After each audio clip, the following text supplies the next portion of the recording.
On September 9th of 2022 in Waukesha, Wisconsin, and to be specific, right here at the Orthopedic Associates of Wisconsin building. You see this tree line next to the building, right here by this golf course? Construction workers were there, and they were tasked with putting up no trespassing signs that day. And while they were doing that, they discovered what they believed to be human remains, and so a 911 call was made. 911, what's the address of the emergency? It's the Orthopedic Hospital of Wisconsin on Gulf Road. Okay, hang on just a moment.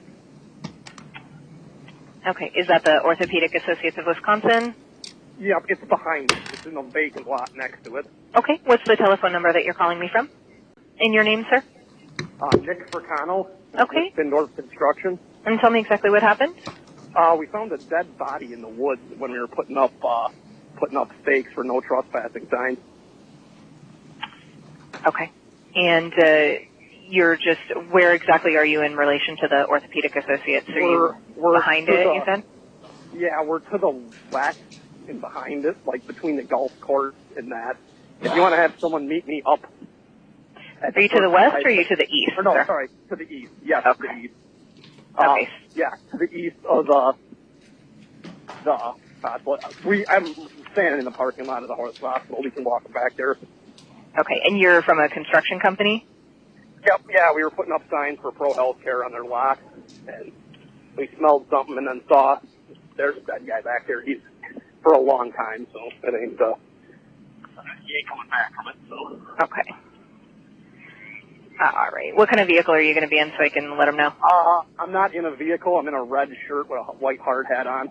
Red shirt, white hard hat. Okay. Are you able to keep everybody away from it? Yep, I got everybody out of there once we figure out what it is. Okay. All right. I'll have a couple officers meet with you, okay? All right. Sounds All right. Bye-bye. Yep. Bye.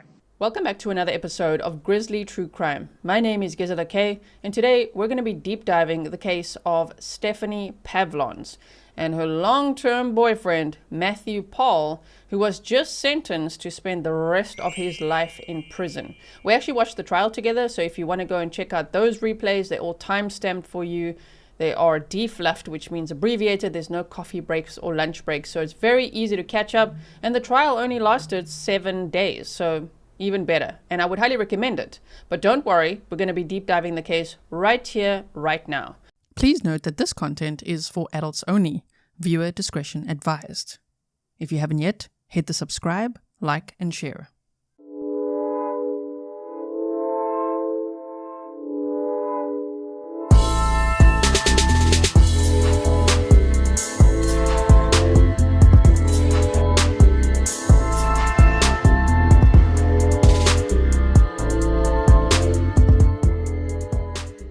Let's start with the morning of August 23rd of 2022, when 44-year-old Stephanie Pavlons, the victim in this case, was last seen alive on surveillance footage leaving the apartment building where she had lived with her boyfriend Matthew Pahl. He was 54 years old at the time.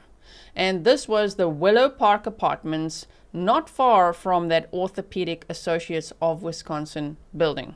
So she was seen exiting at 8:39 a.m. and she was specifically carrying a black purse with silver metal links and chains, which is important in this case, as well as a large pink water bottle. Now, while Stephanie suffered from epilepsy, anxiety, and she had experienced bouts of depression in her life, I would argue that what she suffered from the most is the abuse from Matthew Pahl, a known DV aggressor, domestic violence aggressor, and she had documented the abuse in journals and on her cell phone, and oh man, he had just broken her down bit by bit for over 20 years. They even had a daughter together, and apparently he abused his daughter too, so the daughter was raised by Stephanie's mother. Oh man, Matthew Pahl had broken Stephanie down. He isolated her, he controlled her finances, he controlled her medication. That was horrific to hear about that as well, because she needed her medication. He, on the other hand, just wanted to abuse the medication. So he would coercively control her. Financially, she had no car, she worked for him, and she had no friends. And he would tell people who wanted to be friends with her, nah, she won't be a good friend. He spoke so badly about the mother of his daughter and his long-term girlfriend. So that day, on August 23rd of 2022, Stephanie was accompanying Matthew Pahl to one of his physiotherapy appointments, which just so happened to be right there by that wooded area that I just showed you where the construction workers found a body. Yeah, so they left the Willow Park apartments and they actually stopped at a Quick Trip. And the surveillance footage at the Quick Trip was the last seen footage of Stephanie ever. It's always very sad to see someone's, last seen footage of them alive. And Stephanie just walked into the Quick Trip and she was buying a few items. She walked out, she hopped in the car, she grabbed some trash out of the car, got out the car again, threw it away, got back in, and they drove off. And she was never seen alive again. And so the two of them, through cell phone evidence, the state was able to prove through experts that both of their cell phones had gone to this area, which is, I'll put you on the ground in a moment here just to show you what it looks like. If we go here, this is where Mr. Matthew Pahl had some physiotherapy appointments. He'd already been to about 6 of them, and Stephanie apparently usually accompanied him. And it's because he had hurt his foot, which the defense called broke his foot. I'm still not sure if he broke it or just hurt it. But either way, this is where it was. Now, if we drive just this way a little bit, just quickly, okay, look here. This is the entrance, right? So you drive in here. We're actually going to do it like this. Buckle up, everyone. I'm busy driving. So here's the entrance, right? And you can see you would drive in and turn left and then go and park there to go into the building.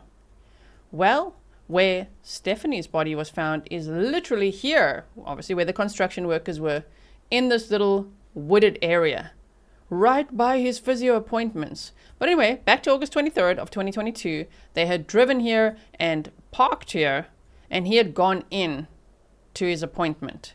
Now, the state gave quite a compelling theory of what they believe happened on that day, and we're going to get into that.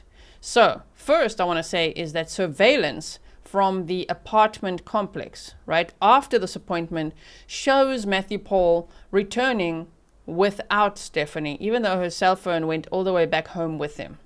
And here's the thing, he was carrying her pink water bottle. He entered the building, he changed his shirt, then he exited again at 12:19 p.m. And when he came back, he was carrying a plastic shopping bag. And in that bag, on that day, August 23rd of 2022, he was carrying Stephanie Pavlons' black purse with those metal chain, the strap had like metal links. And he lied to police about that because he told police, oh no, I found her purse in the back of my truck on September 6th when I was cleaning it. But there he was on the surveillance from the apartment carrying that purse in. That's you coming back the same day at 11:14, okay? Hold on, listen, Matt. You're holding her water bottle, and Matt, okay? That's you going upstairs wearing the same shirt you have on now, okay? This is the same day. At 12:29, so less than an hour later, you walk in, and that's her purse in the bag, okay? So, there already all the red flags went up. So Stephanie did not return home, and Matthew Pahl did not report her missing. Instead, he started Googling Stephanie Pavlons obituaries on repeat. He downloaded a police scanner app. He was listening to what the police had found, what they were doing, what they were up to. Isn't that odd? The other thing that's odd is on August 23rd, there's no activity on his phone besides him, driving to physio and driving home. There was no other activity on his phone, but he used Stephanie's phone to make some calls, to check her food card, how much credit there was on there, to go onto Facebook and all of that. So already practically then on day 1, impersonating her as being alive. So on August 25th, that's just 2 days later, Matthew Pahl went and collected Stephanie's prescription medication for alprazolam and oxycodone from a pharmacy. And this dumbass, literally, this is a really dumb criminal, and he thinks he's extremely smart. But see, he was using Stephanie for her medication. And so he wasn't going to let that slide. He was going to go get that. You know, who cares if she's not home with him? He's going to go get that. So he picked it up and signed for it. It literally says on the system who picked it up. Between August 25th and 27th, Stephanie's daughter and also his daughter, Layla, was attempting to contact her mother via Facebook Messenger, and this also included multiple missed calls and a message on August 26th, but she received no response. And that's just heartbreaking because she'd actually broken her leg and she was reaching out to her mom and she wanted to tell her about it, and her dad was sitting there with a phone looking at all these missed calls, and he did not contact his daughter. He did not tell anyone that there was no Stephanie, that she wasn't with him, that he had her phone, her purse, her water bottle, everything, her medication, her iPad. But no one knew at that point that Stephanie was missing, and yet he was searching for obituaries already? Wow, okay. Stephanie also missed a dental appointment on September 2nd of 2022, and the dental practice had tried to call her. They'd left messages to see if maybe she'd make it or would want to reschedule. And evidence showed that Matthew Pahl was listening to Stephanie's voice notes, or, you know, her voicemail, and then deleting it afterwards. Okay, so on September 6th, dash cam footage from Matthew Pahl's vehicle showed him going to another physio appointment. He continued to go. And the dash cam footage is odd as well, because sometimes it recorded and sometimes not. So I think either he deleted a bunch of footage, or maybe he just turned it off most of the time and only recorded what he wanted to. There was a little bit of dash cam of Stephanie on August 23rd of 2022, just when he picked her up outside the apartment, and then nothing for the rest of the day, which was also so odd. So I think the jury considered that as well. Not only everything, all the evidence they could see that they had against him, but also all the things that he had deleted, the things that were missing, right? So on September 6th of 2022, you know what he did?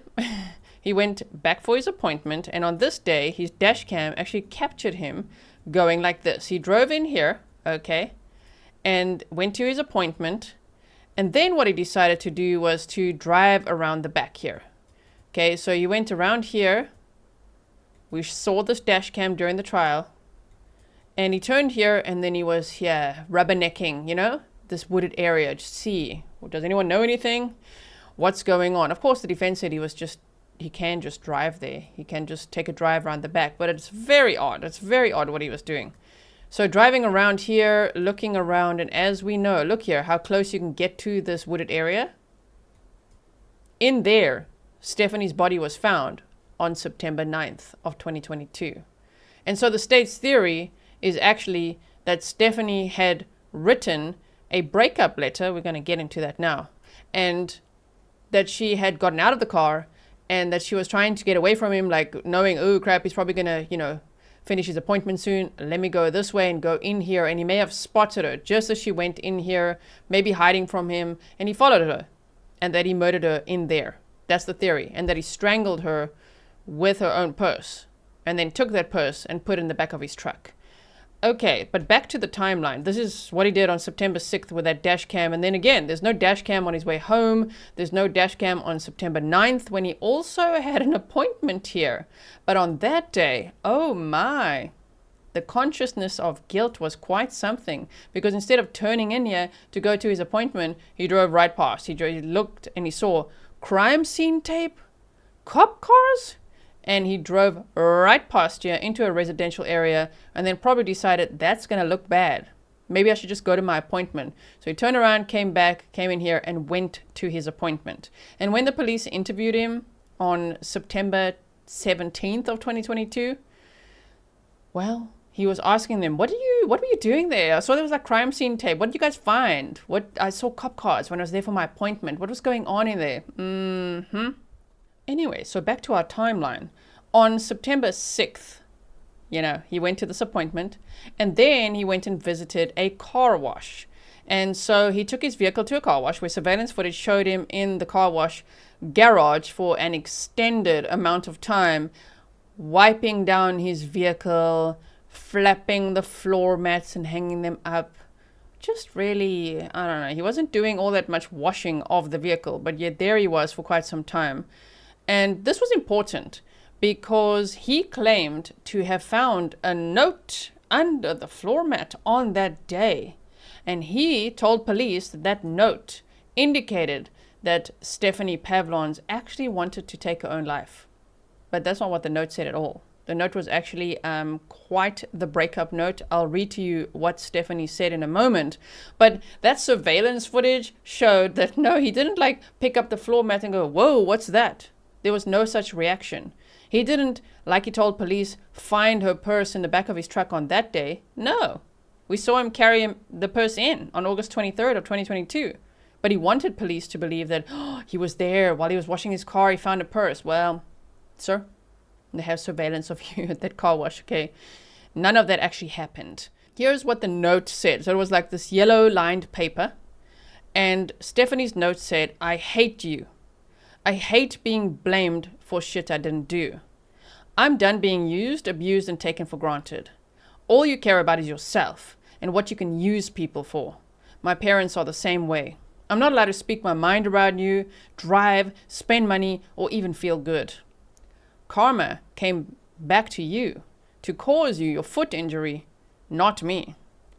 Go be with your virgin, 'cause I'm done. And keep the effing money. It's what you've done best. She then gave the PIN numbers to her bank account and to her phone and said, by the way, my parents wanted me to get a job so I could get a car.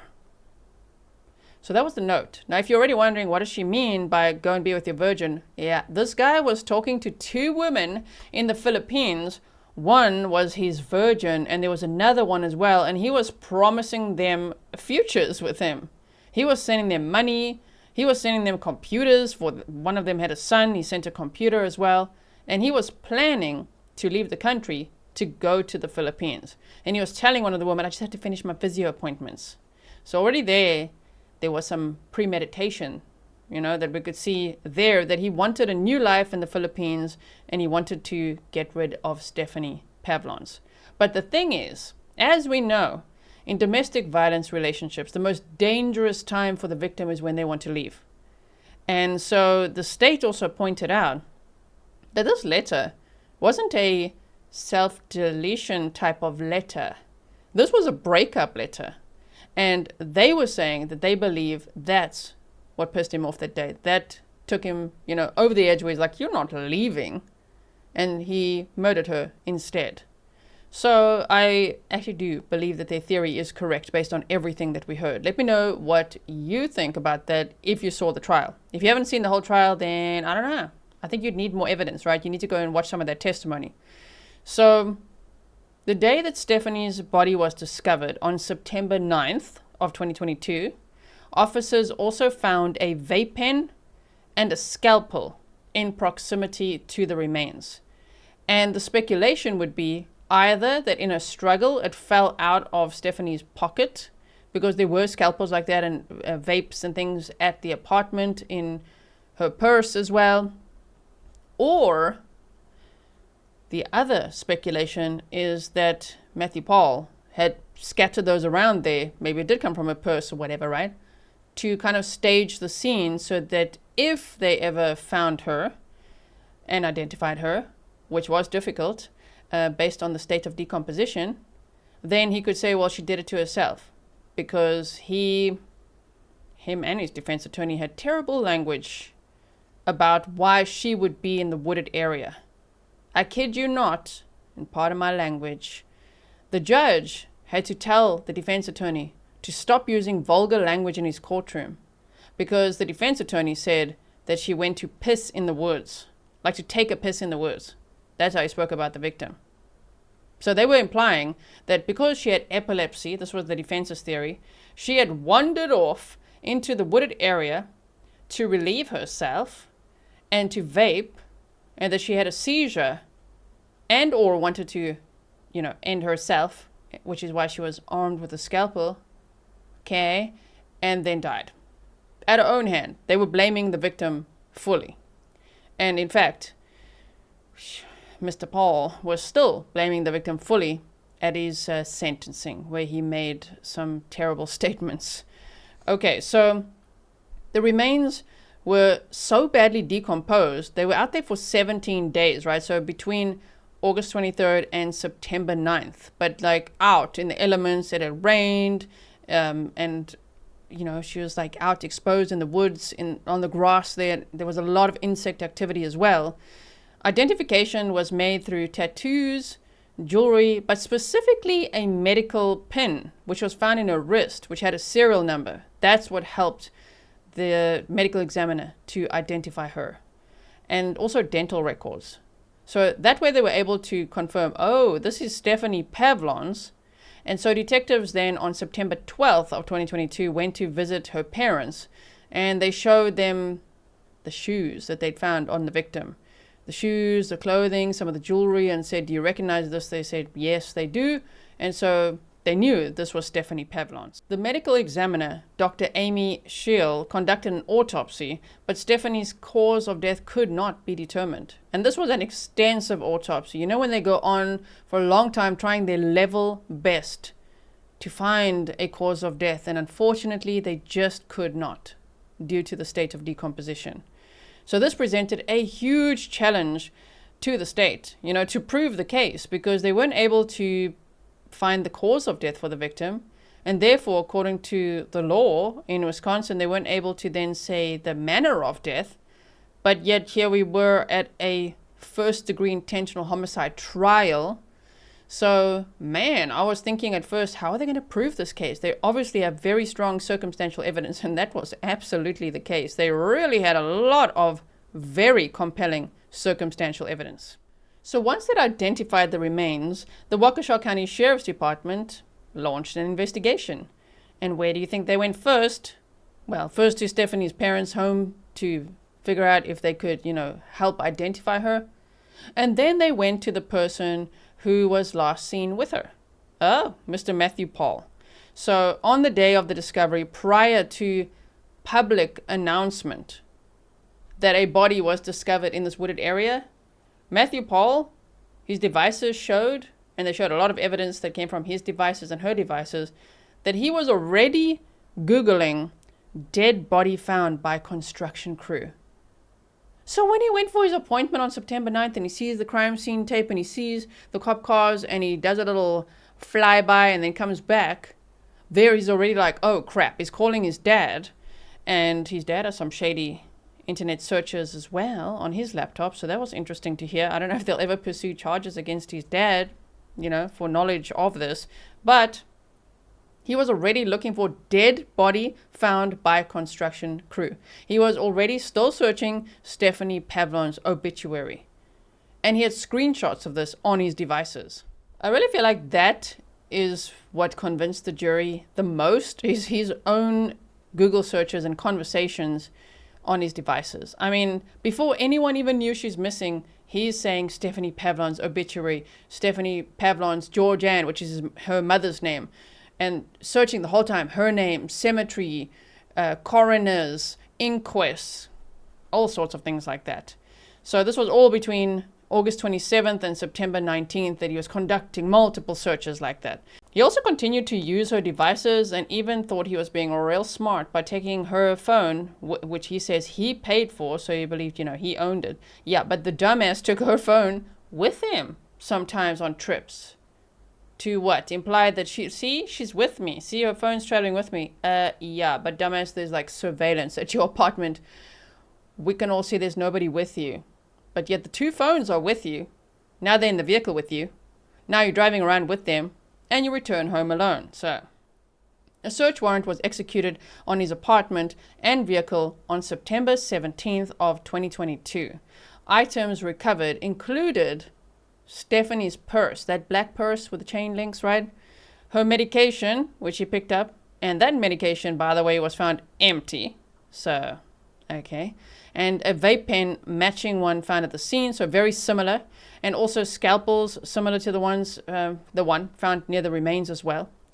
And then they also found in the vehicle this handwritten breakup letter hidden under the floor mat in the truck with a piece of foam on top, which the prosecutor, Christy Gordon, said, well, that was weird.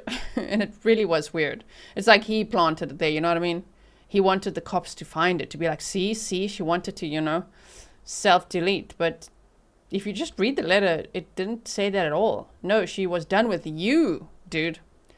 So it took the police 1 year to actually arrest this guy and to charge him with first-degree intentional homicide and hiding a corpse, because, of course, without the cause of death, they had to work so hard on the other evidence, which took some time. As we know, the digital forensic data and all of that, and analyzing it could take some time. You're good.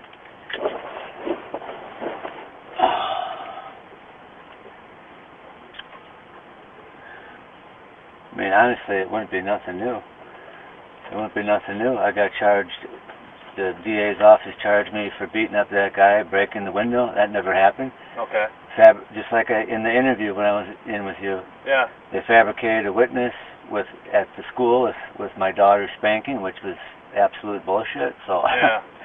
You know, this is just silly. I just don't know how you go by just because of what the Pavlons say or because of what the Pavlons family says. You know, it's got so very little to do with that, man. Oh, it's got everything to do with that, because I know for a fact what I did and what I didn't do. Gotcha. Okay, you're not going to do inception on me by planting thoughts in my head with things I didn't do.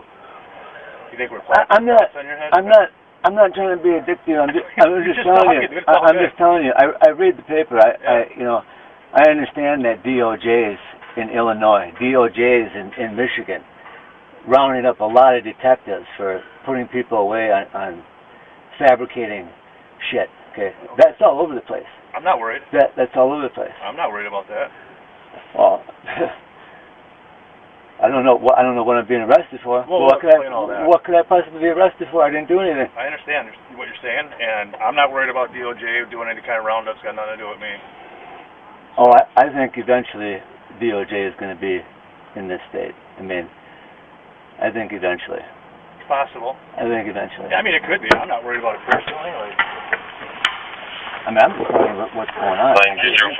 This shit is real. I mean, it was just on the news this weekend with the Innocence Project about how many people are getting charged and convicted for shit they don't do. Gotcha. You think the way I'm here? Do I act like I'm guilty? People act different ways, different times. Oh, yeah, I know that. Trust me, I know that. Yeah. And detectives do different things different ways too. That's fair. Yeah, that's what I'm saying. I'm not worried about DOJ. But come on, man. I mean, honestly, no, I'm not. I'm just telling you that's what's going on. No, I don't doubt it. It's a reality. I've seen it. I hear what you're saying. I mean, honestly, heart to heart, whatever that saying is, I'm a little bit shocked.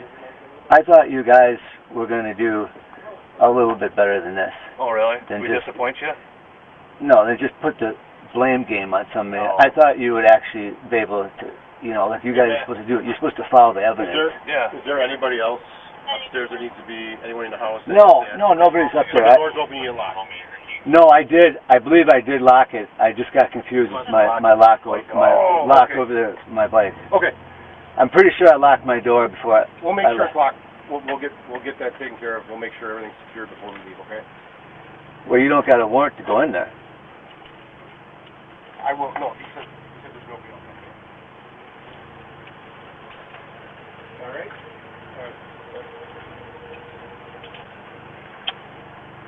Do you have my keys? I mean, I know you took my yellow pieces of paper out of my wallet last time. Yellow piece. Yeah. Maybe there's a lot of it's stuff. on camera. I mean, you took my yellow pieces of paper in that little room that was in my wallet. Yeah. And that wasn't in the search warrant. Oh. Did you grab that, or?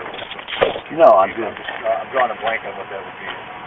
That was personal information that belonged to me. There was a number of people in and out of there that day, right? Like there was probably 10 detectives. You hand me my wallet and the papers were gone. You took them out. Again, the yellow paper. I don't know what was on it off the top of my head, but. Well, it would have to be on the search warrant if you take it.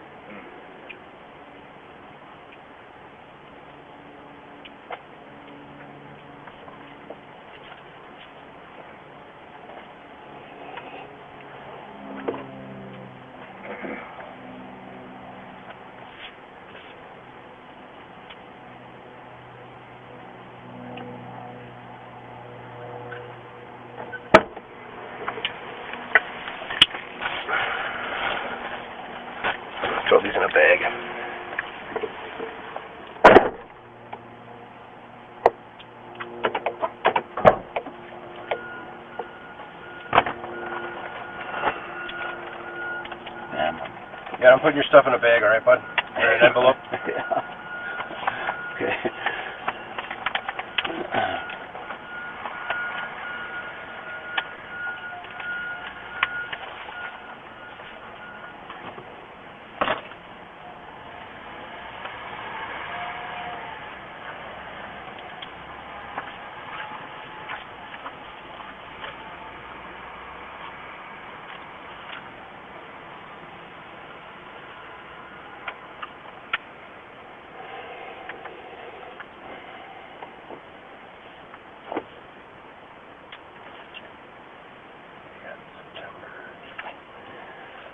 Yeah, I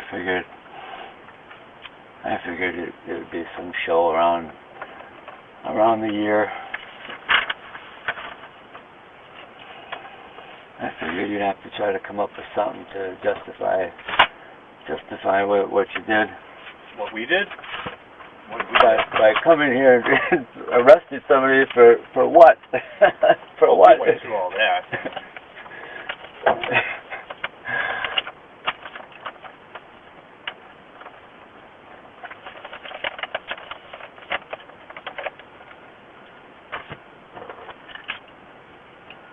I'm shocked, but yet I'm not with Waukesha County. Yeah. Fabricating stuff. I'm surprised you stayed living in the county with all these beefs you've had here. Well, I got kind of stuck here. Yeah. I got kind of stuck here, basically helping her, helping her stay alive for so many freaking years. Yeah. And then now I'm getting accused. I assume this is what it is. Now I'm getting accused for something I absolutely did not do. Okay.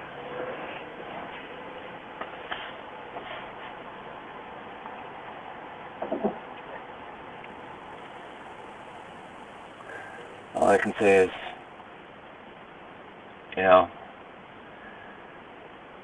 I'd rather stand with God and be judged by the people than stand with the people and be judged by God, because, on review day up there, you guys better have the answers, man. Seems fair. You better have the answers. I feel pretty good, man. I sleep at night. I do too. So I do too. I do too. I do too. That's good.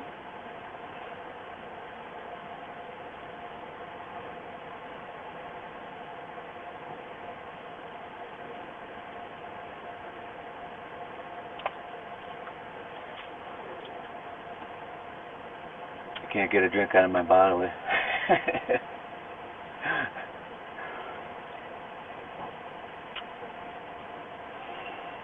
I knew as soon as I looked over here. I knew it was the police. I knew you guys were the police. Yeah.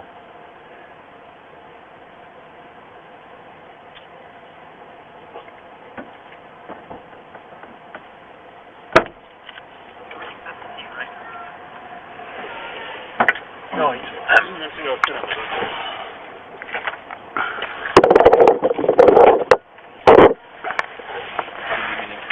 No.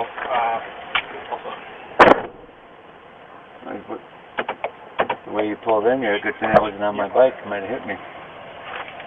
Hello, Puerto Rico. Hi.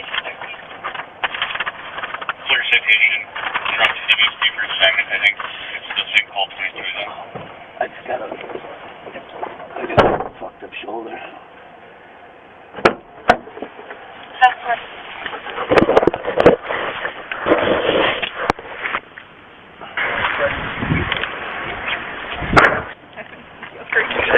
It's on. It's recording. Okay, perfect.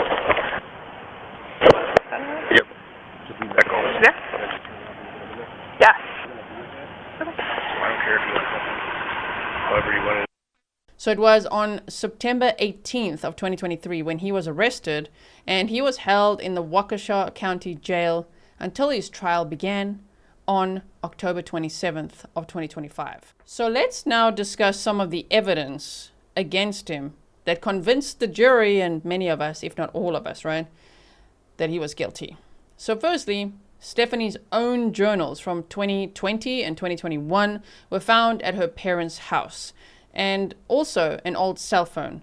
And on it and in it, she had documented the abuse that she had suffered from Matthew Pahl. So she'd taken pictures of, her face all swollen and bruised, a black eye. She had written in her journal all about her injuries, including a blown eardrum, and his abusive behavior towards her, and how it made her feel hopeless and like she just wanted to, exit the earth. So it's really sick to think that he made her feel that way. And then at the trial, him and his defense attorneys are making as if, well, that's why she ended up dead. It's because she wanted to be. You know what I mean? Oh, that was terrible. So Stephanie's mother, George Ann Pavlons, who testified at the trial, she said that the relationship is what she would describe as toxic.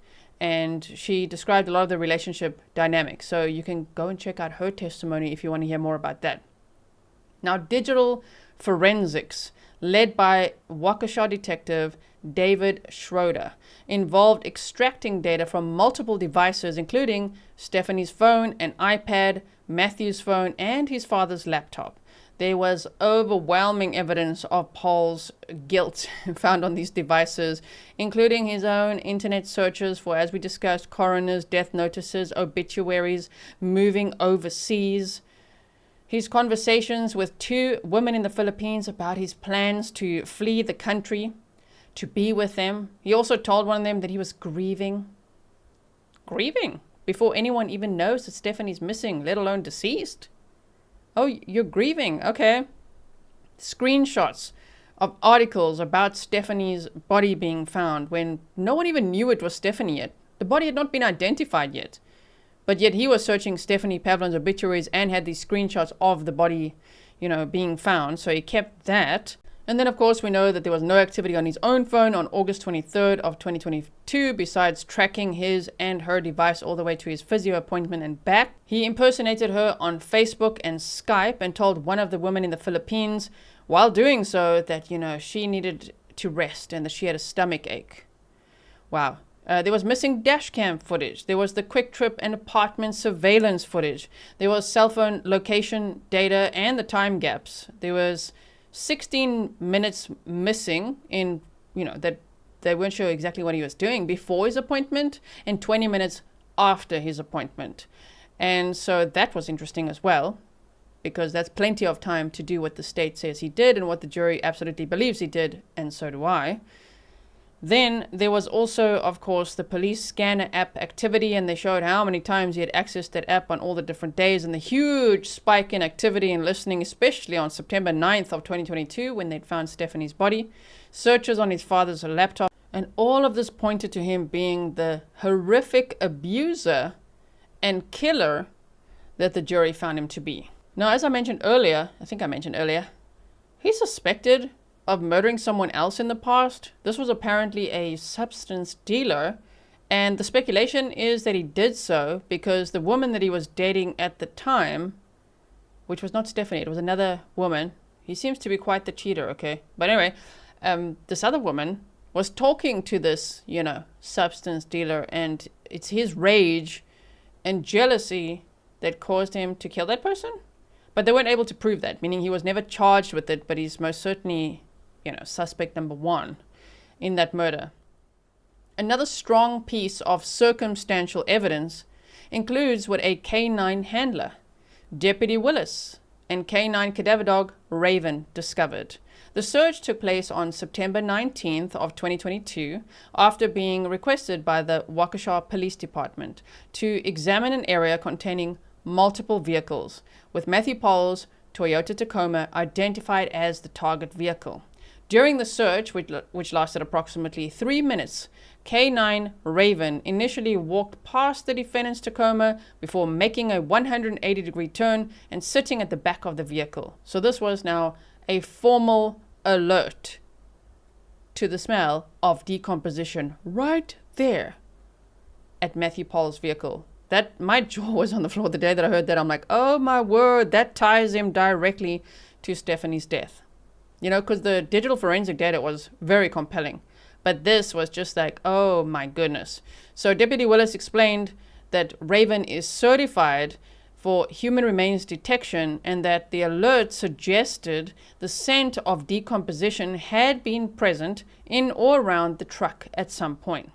So the state theorized in their closing arguments that Matthew Pahl strangled Stephanie with her own purse and then put the purse in the back of his truck, which is the odor that Raven would have detected. Now, I had the opportunity to interview Deputy Willis, and we also got to see more of K9 Raven behind the scenes multiple times throughout that interview. So if you haven't checked that out yet, I hope you will. I'm linking it for you in the description box. It's on the playlist, and it's also in the pinned comments for you. If you're watching from the future, also maybe check the playlist, maybe also the pinned comment, because I'm also going to be interviewing Detective Schroeder. Yes, the digital forensics expert. So that's still coming up if you're watching at the time of this recording, which is November 15th of 2025. Now, the trial lasted from October 27th, that was when opening statements was, right, of 2025, and by November 4th of 2025, it was done. Within 7 days, the state had proven their case, and so the jury went off to deliberate. And they took a whole hour, one whole hour to deliberate. Let me tell you a little bit about the trial, though. So the jury actually went to view the scene on the first day, which I think was very important as well, to really be able to visualize the building, the proximity, the wooded area. You know, we can only look on Google Maps and look around there and see the drone footage, but they actually went into that wooded area to look where Stephanie's body had been found. So that was on the first day. Testimonies included those from discovery witnesses, the medical examiner, crime lab analysts, Stephanie's mother, Detective Schroeder on digital data, Stephanie's neurologist, who actually said she had not had a seizure in over 2 years. So he kind of debunked this whole seizure theory that the defense was harping on. The K9 handler, Deputy Willis, an entomologist, and other experts. The defense's witnesses included one of the construction workers who discovered Stephanie's body, and shame. That poor dude, there was no point in that. That did not help the defense's case at all. Then there was an ER physician and toxicologist and a K9 training consultant. The defendant chose not to testify, and he had the most cowardly reason as to why he'd made that decision. So on November 4th of 2025, following 1 hour. Okay, that's very fast. I think that could be the fastest we've ever seen together. The judge said in over 40 years of his work, he's never seen such a fast verdict for a first-degree intentional homicide case. Wow. And he said they actually had the verdict already under an hour. So within 1 hour, the jury came back and they found him guilty on both counts, first-degree intentional homicide and hiding a body. Now, sentencing occurred on November 11th of 2025. Matthew Pahl decided to address the court in what will likely go down in history as the worst, most vulgar and repulsive pre-sentencing statement that a defendant has ever made. I am one of the innocent people in jail from a sham trial. You know, maybe I'll be on wrongful conviction someday. I don't know. It was classic DARVO, which is an acronym used to describe domestic violence aggressors and the tactics that they use, right? Which is deny, attack, reverse victim offender. Oh my goodness, he did all of that. Denying, like, you know, super innocent. Attack, everybody. The judge, the state, saying that the state is spewing puke out of their mouth. Whoa, this guy had words, okay? And then the reverse victim offender, he literally said, I am the only victim here, and I am the one being murdered. Like, this is like classic DARVO, okay? And also classic full-blown narcissist, as the judge said to his face. I'm not a shrink, but what I see here is that you're a narcissist, and you think the whole world revolves around you. Oh man, the sentencing was just so satisfying. So do go check that out, right? So yeah, he blames Stephanie, the state, even the United States of America. He thinks he's going to be working with the Innocence Project. Good luck to him, right? Now, Judge Ramirez, oh man, as I say, he clapped back in the finest way. It was so classy. It was so powerful and so snarky at the same time. Like, he called that mofo out for his bad behavior. He said he's a classic textbook abuser and narcissist. Mr. Pahl, I'm not a psychiatrist or a psychologist, but the things that I see about you, you're the center of the universe. The universe revolves around you. Everybody's wrong. You're the only one that's right. You shake your head in the negative as I say this to you, and that's okay. That's your right to do that. But, sir, what you have exhibited to me demonstrates to me what I consider, and again, I'm not a shrink. This is what I consider to be narcissistic behavior. How can anyone not believe that I'm innocent? How is it that everybody gets it wrong, and I'm the only one that gets it right? And what's important about that is that those characteristics, your personality tells me what I have to do. It tells me loud and clear. The jury told me loud and clear in less than an hour. He then imposed a sentence of life imprisonment without the possibility of parole for the homicide charge, and an additional 7.5 years of confinement, followed by 5 years extended supervision for the charge of hiding a corpse, to be served consecutively. Nice. He ordered no contact with the Pavlons family, along with $8,309 in restitution for funeral expenses. This was a fascinating trial to watch, minus the cross-examinations when it was the state's case.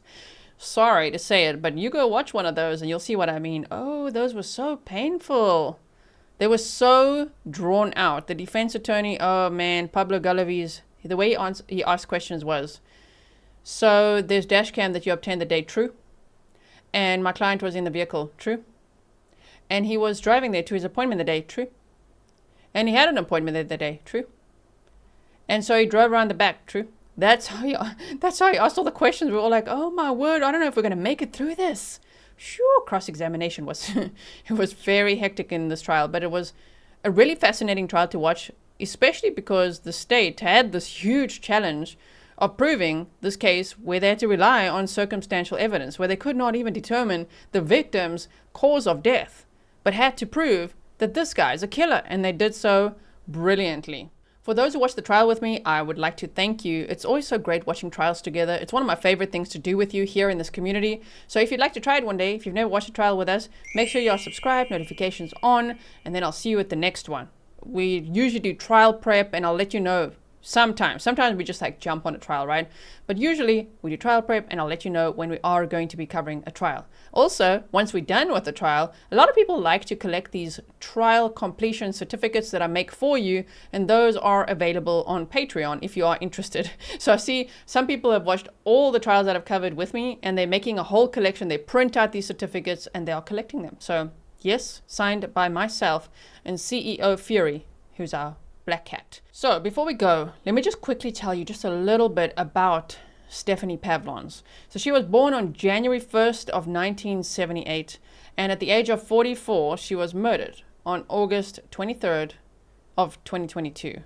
Her loved ones described her as resilient, kind, and determined, and we could see that while she was held firmly in the grip of this freaking abuser for over 20 years, she had finally decided that enough was enough. She was going to leave him, and she was so excited for her future. She was so excited to make friends, to get her driver's license going again. She actually got that going, you know, even though she couldn't drive, she couldn't spend money, as she said in the letter. She was starting to get her life back on track. Like, no, man, I want independence, I want freedom, I want friends, I want joy, I want to be in contact with my family and everybody. And she was so excited for that. And of course, you know, he took that away from her. Now, may Stephanie Pavlons rest in peace. And you know, her case just reminds us again how very dangerous domestic violence is. If you or someone you know is suffering from domestic violence, domestic abuse, coercive control, just know that there are worldwide resources. So if you just have a Google, have a look, I'm sure you could find some local resources that can assist you to safely get out of that situation, because there needs to be a very safe exit strategy, and it's extremely dangerous to tell the aggressor that you're going to leave them, that you are done with them. Never tell them. And if you are researching, you know, looking for DV shelters or help, remember to clear your search history, unfortunately, because abusers so often take the victim's phone as well. And if they find that they've been searching for help, then it gets even worse from there.